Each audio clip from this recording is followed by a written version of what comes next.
ধর্মগ্রন্থ ও পুরাণে বলা আছে, পৃথিবীতে বসবাসকারী মানুষ যা কিছু ভালো বা খারাপ কাজ করে সেসব কাজের হিসাব মৃত্যুর পরে হয় এবং সেই অনুযায়ী মানুষ শাস্তি ও পুনর্জন্ম পায়। ভগবানের দৃষ্টিতে আপনি যে ভালো কাজগুলি করেন তাকে পুণ্য এবং খারাপ কাজকে পাপ বলে। পুরাণে অনেক ভালো মন্দ কাজের কথা বলা হয়েছে। গরুড় পুরাণ এবং কথোপনিষদেও উল্লেখ করা হয়েছে যে মানুষের মৃত্যুর পর বিভিন্ন ধরনের পাপের জন্য তাকে কি কি শাস্তি দেওয়া হয়।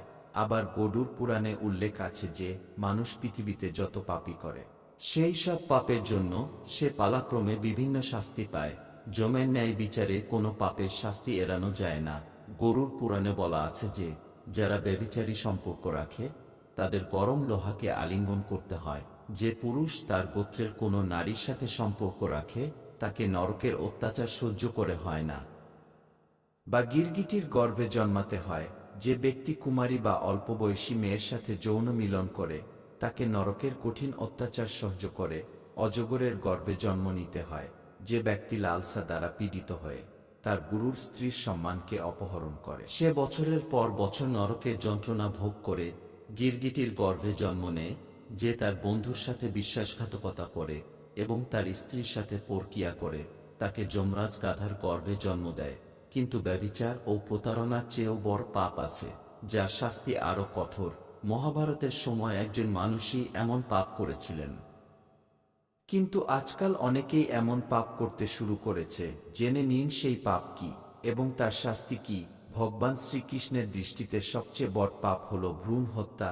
মহাভারত যুদ্ধের সমাপ্তির পর যখন দ্রোণাচার্যের পুত্র অশ্বত্থামা ব্রহ্মাস্ত্র ব্যবহার করে উত্তরার গর্ভে বেড়ে ওঠা শিশু পরীক্ষিতকে হত্যা করেন, তখন ভগবান শ্রীকৃষ্ণ সবথেকে বেশি ক্ষুব্ধ হন।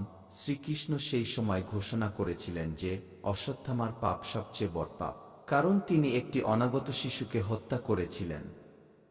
এই পাপের জন্য শ্রীকৃষ্ণ নিজেই অশ্বত্থামাকে শাস্তি দিয়েছিলেন। শ্রীকৃষ্ণ অশ্বত্থামার মাথা থেকে চিন্তামণি রত্ন ছিনিয়ে নিয়ে তাকে অভিশাপ দিয়েছিলেন যে তুমি জন্ম দেখেছ কিন্তু মৃত্যু দেখতে পাবে না।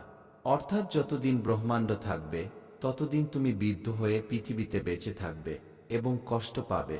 যে ব্যক্তি ভ্রূণ হত্যা করে তার জন্য সবচেয়ে কঠিন শাস্তির বিধান রয়েছে এবং ব্যক্তিকে বহু যুগ ধরে এই শাস্তি ভোগ করতে হবে।